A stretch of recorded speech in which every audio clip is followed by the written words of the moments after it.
Yo, stop scrolling right now because Kendrick Lamar just walked into the Plaque debate wearing gasoline and lit the entire industry playbook on fire, and the wildest part is he did not even have to raise his voice to do it.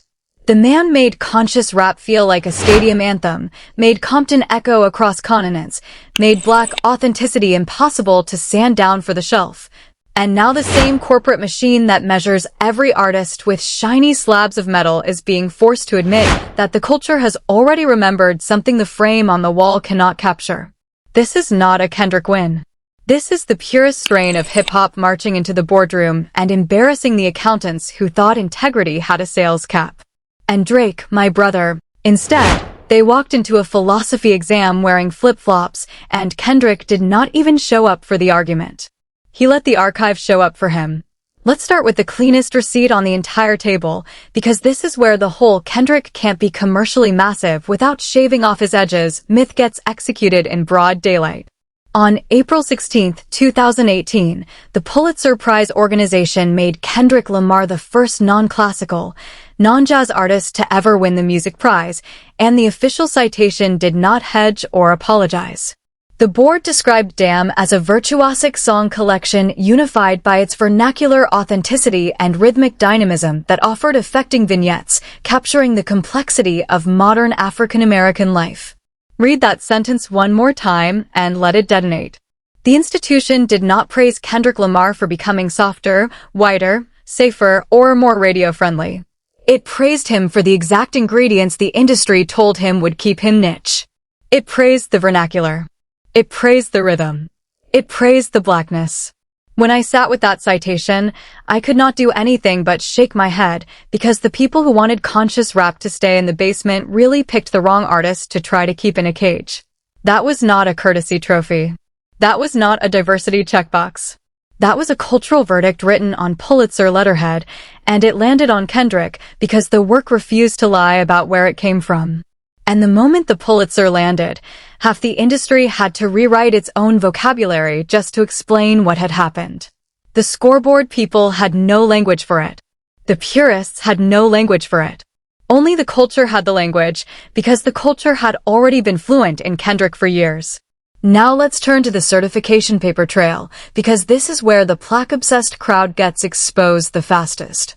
The RIAA database is the only official ledger that determines whether a title has been recognized as gold, platinum, multi-platinum, or diamond, and when you search Kendrick Lamar in that database, the returns are a catalog, not a highlight reel. Swimming pools, drink, bitch don't kill my vibe, Mad City, poetic justice, all certified.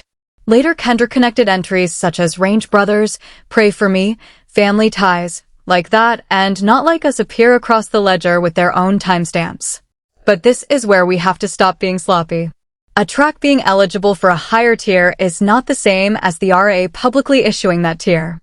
I will not fake a diamond just because it makes a spicier thumbnail. If the ledger does not display the award, we call it what it is, reported eligibility. Anybody screaming diamond without checking that database is running fan fiction through a calculator and hoping nobody looks up the source. Kendrick Lamar's actual commercial resume is impressive enough without inflation, and the receipts we can verify already dismantle the argument that he traded his soul to move numbers. So when the scoreboard camp waves screenshots of unverified plaques, that is not evidence. That is theater. And theater cannot survive contact with the RIAA search bar. Here's another receipt that most of the Plaque Brigade conveniently ignores. The official upload of XXX credits the track as Kendrick Lamar featuring U2, appearing on Damn. Sit with that lineup for 1 second. A rapper from Compton, one of the most legendary rock bands to ever fill a stadium, on a song that moves from personal rage into a full American contradiction, and somehow it never feels like a desperate crossover grab. Kendrick did not borrow U2's identity. He used their presence like another instrument bolted to the frame of his own record. I had to rewind that transition the first time because it does something almost no global rap collaboration does. It makes the guest serve the theme instead of forcing the theme to bow to the guest. That is the difference between expansion and dilution, and Kendrick Lamar has spent his entire career choosing the first over the second. Most rappers reach for a rock legend and end up sounding like a cover band. Kendrick reached for U2 and made the collaboration sound like his idea from the first bar. That is not luck. That is architecture. And architecture is the word the scoreboard camp cannot spell, because architecture is what happens after the plaque is already on the wall. Now pull up the interview with Punch, the TD president, sitting down with Curtis King, because this is where the internal engine of the whole Kendrick blueprint gets exposed in plain English. Punch described the TD mantra as hustle like you broke, and he explained that the artists on the roster stay sharpest when they refuse to let comfort dictate creative choices. He walked through the label's quality control approach around Kendrick's work, including the decision to leave Anna Wise on Bitch, Don't Kill My Vibe rather than swap in a bigger feature, because the record was simply better with her voice on it. Punch's line was simple, and it was the whole thesis at once. We had to stick to our guns. We had to go with the integrity of the music. That right there is the Plaque argument dismantled in one sentence. Not plaques don't matter. Not sales don't count. But plaques and sales do not get to sit in the producer chair. The record comes first, and the numbers arrive when the record has already earned them.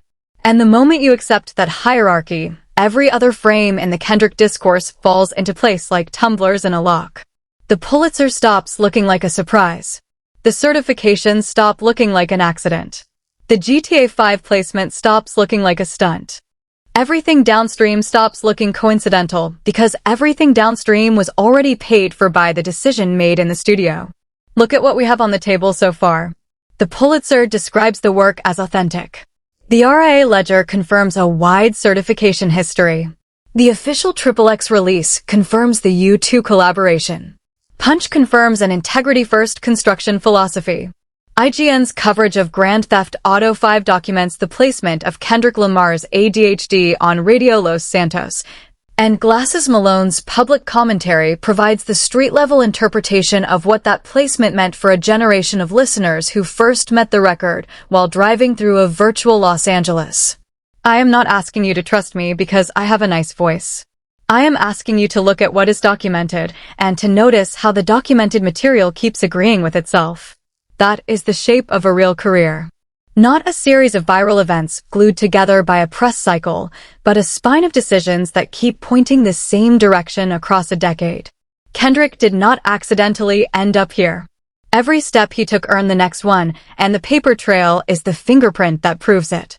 Now that the receipts are on the table, let's connect them like wires.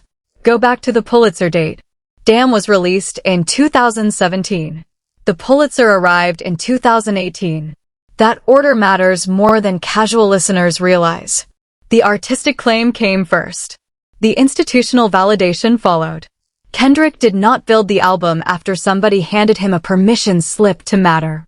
He made the record, the culture lived with it, and then an institution scrambled to describe what had already happened. That is the exact opposite of chasing a respectable image. That is the culture teaching the institution how to catch up. And any artist watching this right now needs to memorize that sequence. Build first. Get validated later. Never in reverse. Because when you build for validation, you spend your whole career waiting for a decision that other people control. When you build for the work, the validation eventually comes and knocks on your door.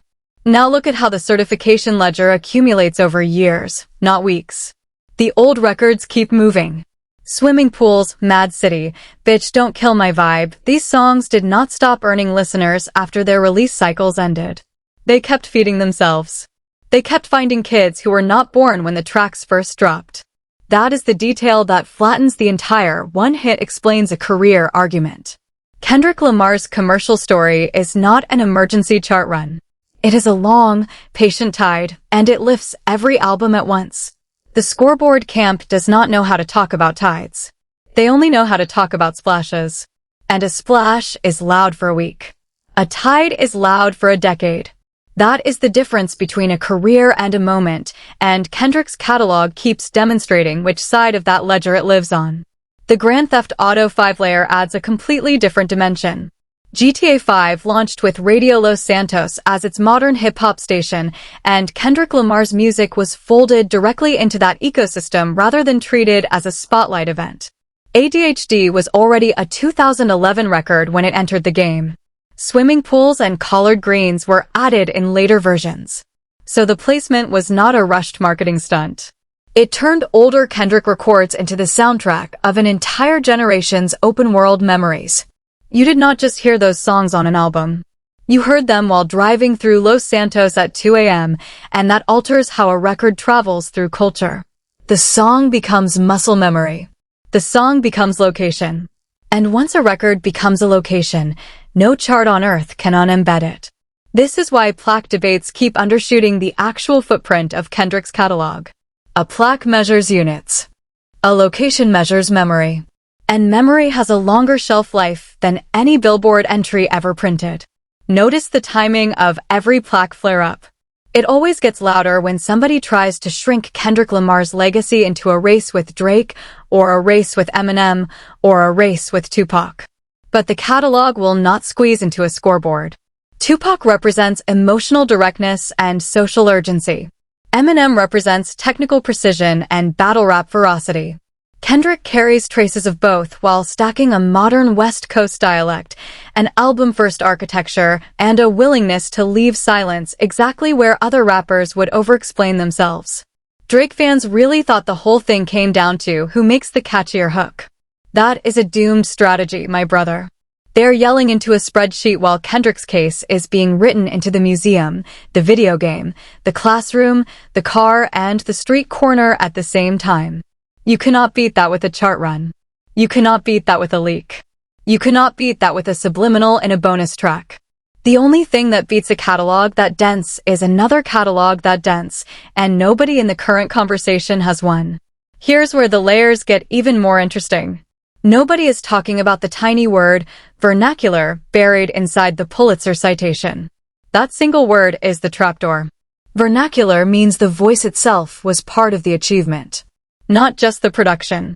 Not just the political weight. The way Kendrick Lamar bends rhythm, switches characters mid-verse, and lets the texture of Compton stay audible in his enunciation, that was recognized as artistic evidence. Which means the thing mainstream critics once called too local became the exact thing the Pulitzer used to explain the album's power. The people who insisted Kendrick had to sound more universal missed the entire joke. He was already universal. They were the ones who had a small map. That is the quiet embarrassment nobody in the punditry class wants to sit with. They spent a decade telling a rapper to travel farther from himself in order to reach the world. Kendrick traveled deeper into himself, and the world came to him. Zoom into the structure of XXX one more time. The forensic clue is not that U2 shows up. The clue is the collision of registers. Kendrick's private, controlled intensity ramming into a wide American soul canvas. The feature does not soften him. It makes the contradiction louder. That is why the record feels unstable on purpose. One side is intimate. The other side sounds enormous. You are hearing a man carry personal grief and national chaos inside a single frame. Drake supporters can dismiss that as overthinking if they want, but that overthinking is exactly what the Pulitzer walked in and validated. It also happens to be the exact thing streaming services cannot mimic. You cannot algorithmically generate a register collision like that. You cannot A/B tested into existence. You either build the record with that tension baked into the DNA or you build a knockoff. Kendrick keeps building the original. The rest of the field keeps building the knockoff and pretending the market cannot tell the difference. Spoiler: the market can always tell the difference eventually. Return to the phrase, hustle like you broke. Punch was not marketing poverty. He was describing a creative posture. Stay sharp. Stay hungry. Do not let success make you comfortable enough to become boring. That single line explains why Kendrick Lamar can drop a massive song and still come back with strange structures, uncomfortable subjects, and left turns that make radio programmers sweat. The hunger is not a costume. It is the engine. If your identity depends on staying comfortable, an original record feels like a threat. If your identity is built on craft, risk becomes the flex. And that posture is the reason his catalog cannot be predicted. Every rollout looks like the last one only to somebody who did not listen to any of them. To the people who actually listen, every era is its own experiment, and every experiment answers a question the previous era refused to solve. Now zoom onto Radio Los Santos one more time. The hidden signal there is not volume. It is placement.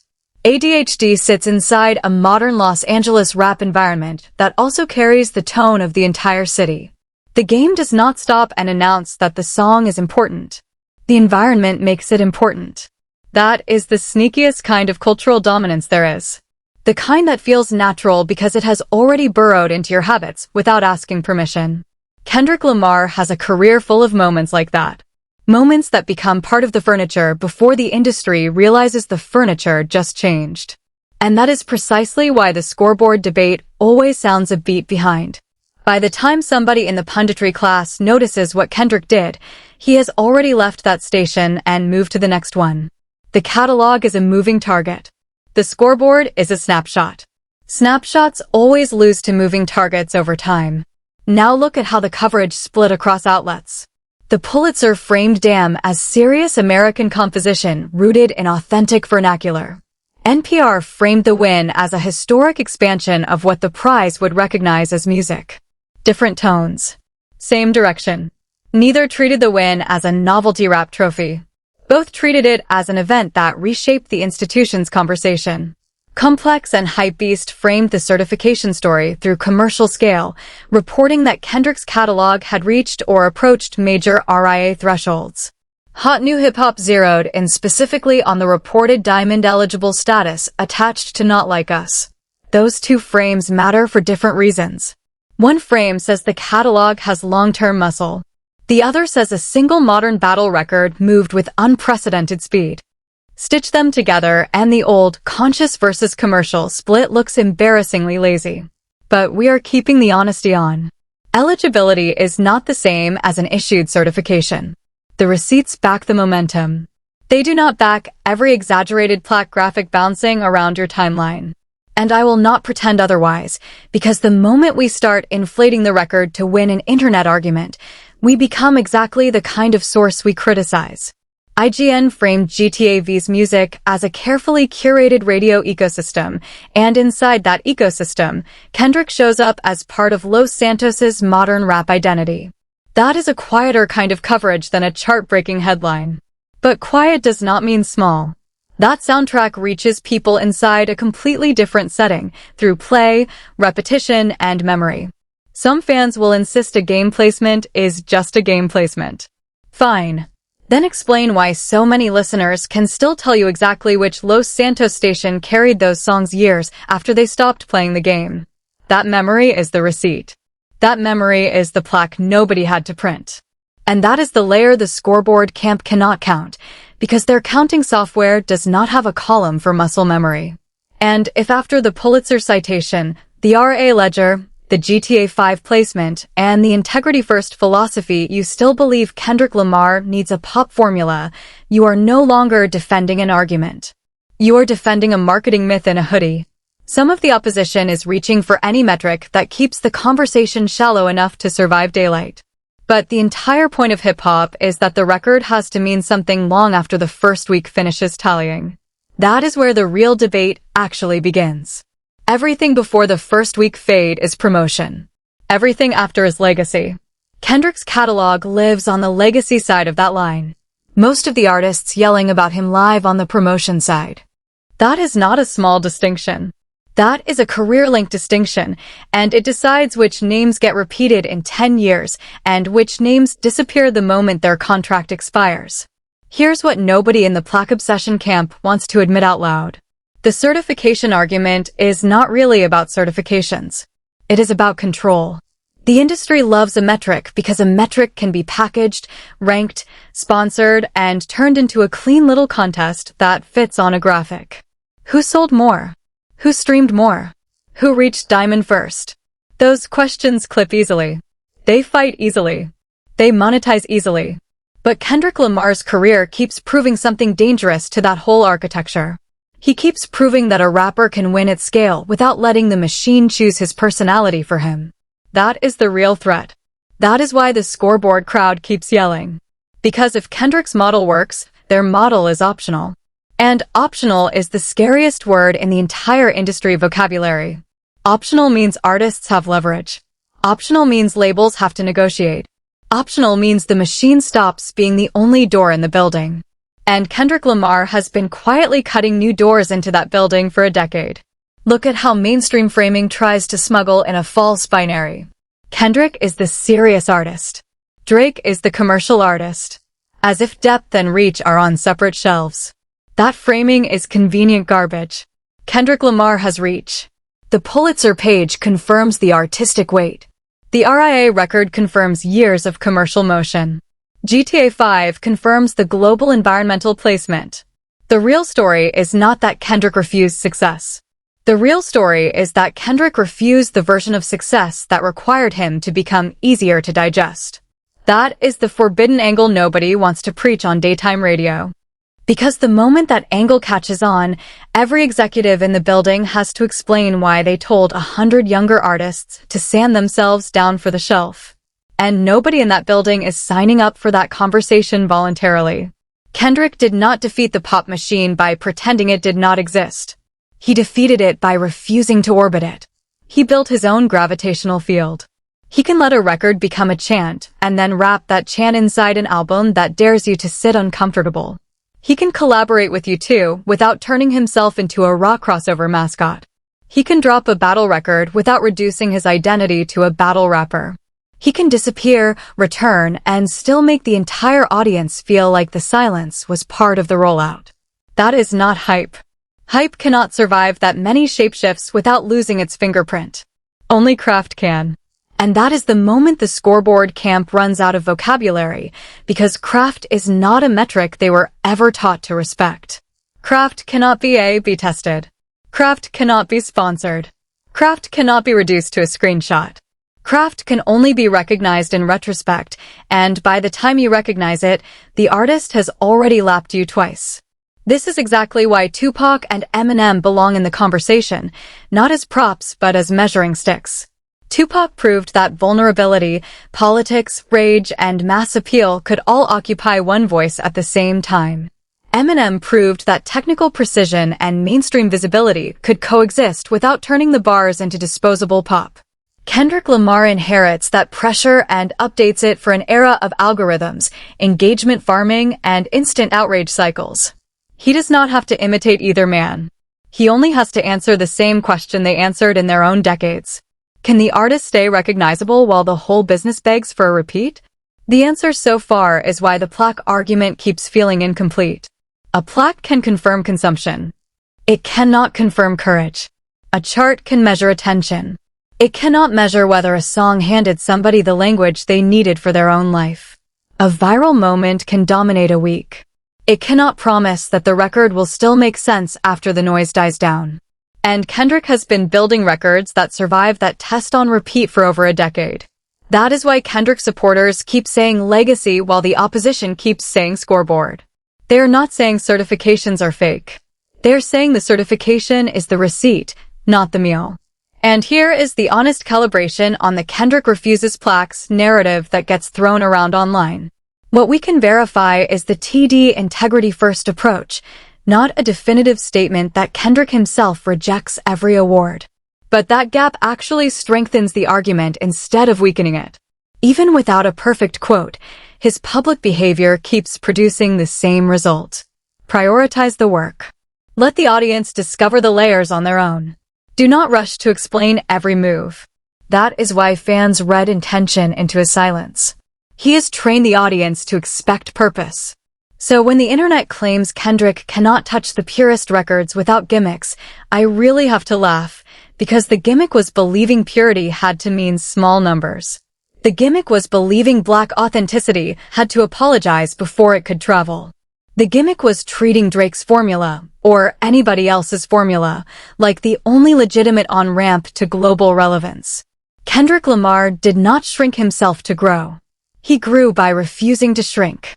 And if you can name a single other rapper in the last 20 years who executed that trick at a scale without a single formula reset, I will listen. But I already know the list is shorter than one name long. Here's what is most likely to happen next, because the argument is not finished. It is just entering its next phase. Scenario 1.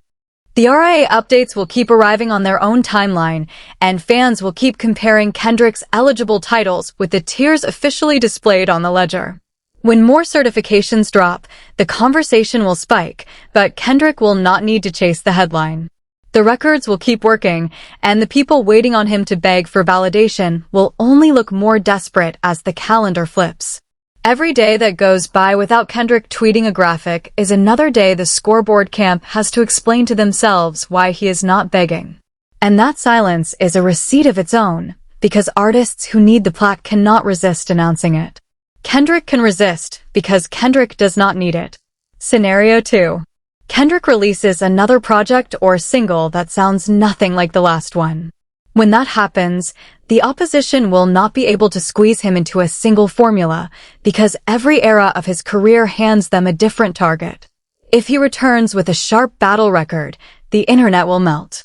If he returns with something reflective and strange, critics will call it risky until listeners catch up. Either direction is a win, because the audience will be debating the work instead of forgetting it. Drake supporters will try to force a clean side-by-side, but Kendrick Lamar's next release will not fit their scoreboard. It never has.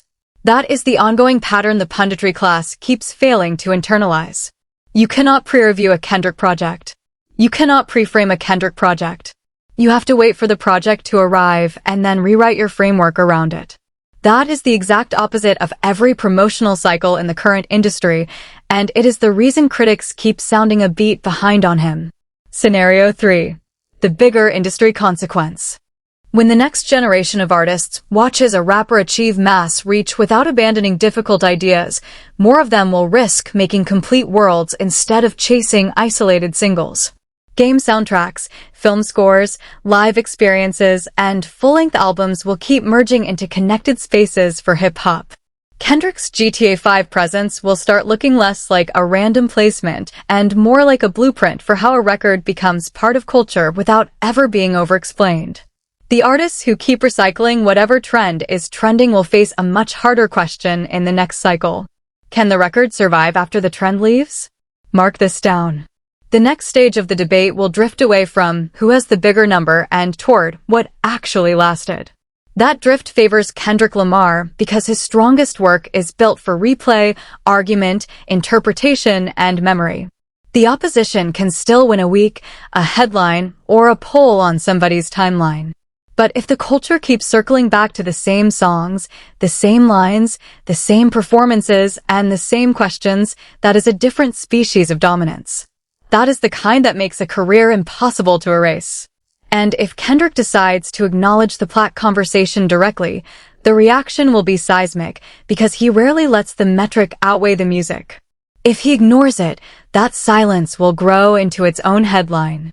If he leans into it, the celebration will hit harder because it will feel like the artist choosing the moment instead of the industry choosing it for him. Either lane keeps the attention on his terms. That is the trap the opposition already walked into. They made validation the whole argument. Kendrick made value the whole argument. When validation is your argument, you are always waiting on somebody else to hand it to you. When value is your argument, you have already won before the paperwork clears. And that is the exact reason his supporters keep talking about legacy in a language that sounds foreign to the scoreboard camp. Legacy is not a number. Legacy is a slow-motion verdict, and it always outlasts the people running the scoreboard. Now let's talk about the part that hurts the scoreboard fans the most. If you strip away the fandom and look at Kendrick Lamar's actual pattern, what you find is not a rapper competing with Drake, or Cole, or anybody else on Instagram.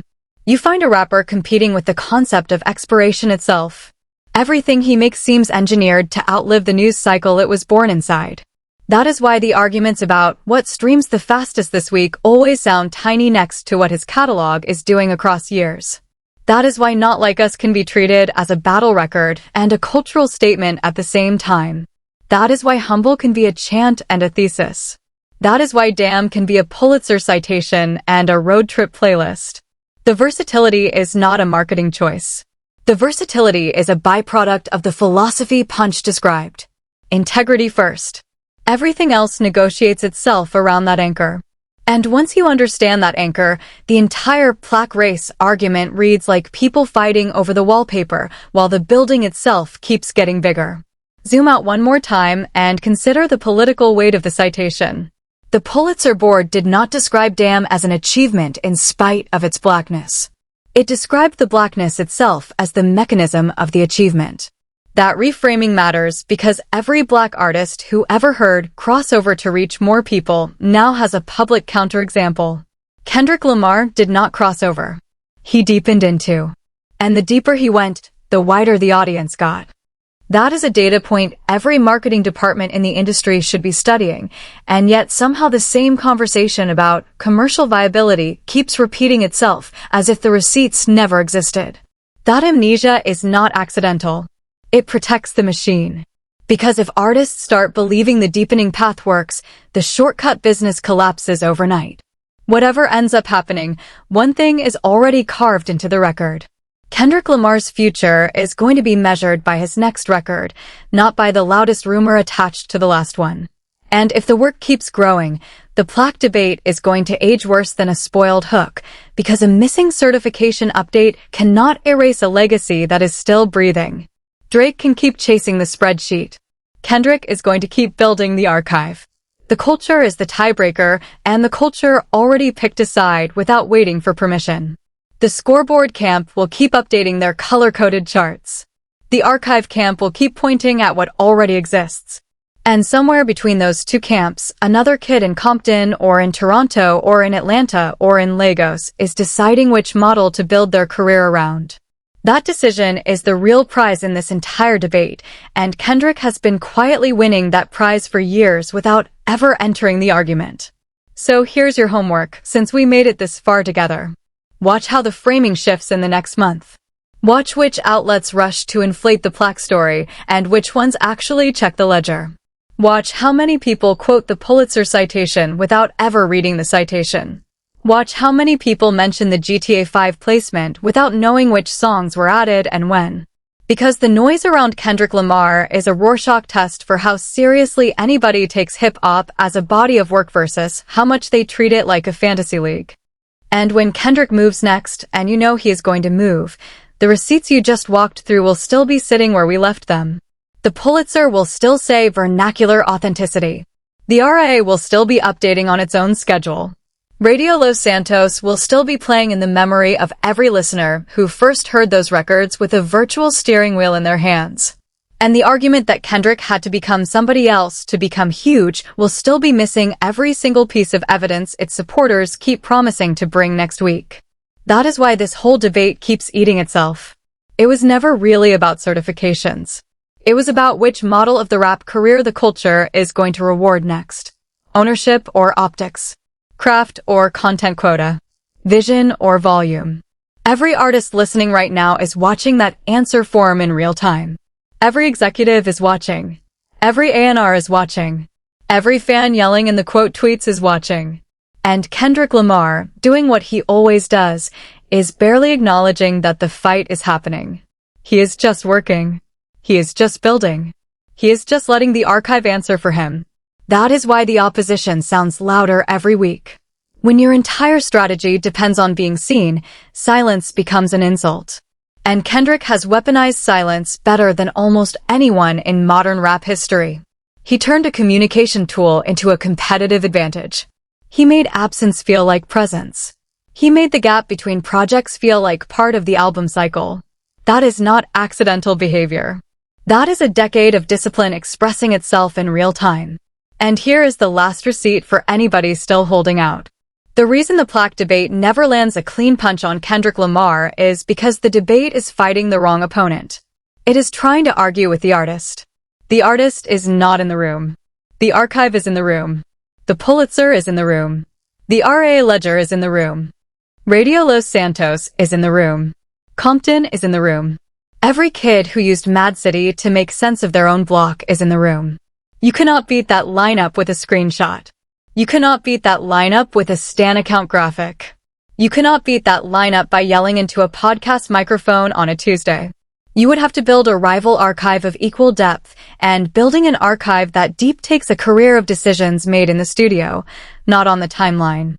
So the debate keeps spinning because the debate has no target that will hold still. Kendrick left the room years ago. The archive is doing all the fighting for him now, and the archive does not get tired. So argue this in the comments, and be honest about it. Do you actually believe a rapper needs to shave off his identity to reach the world? Or do you believe Kendrick Lamar has already answered that question and the industry is just too addicted to its own metrics to admit the verdict? Drop your take, drop your evidence, and drop the name of the Kendrick record that first proved to you that authenticity travels farther than gimmicks. The next one on your screen goes even deeper into how the certification game actually gets played behind closed doors, and once you see that footage, you are going to hear this whole Plaque debate in a completely different frequency. The archive is open. The receipts are stacked. The verdict is loading. Kendrick Lamar has already left the courtroom. The rest of us are just catching up.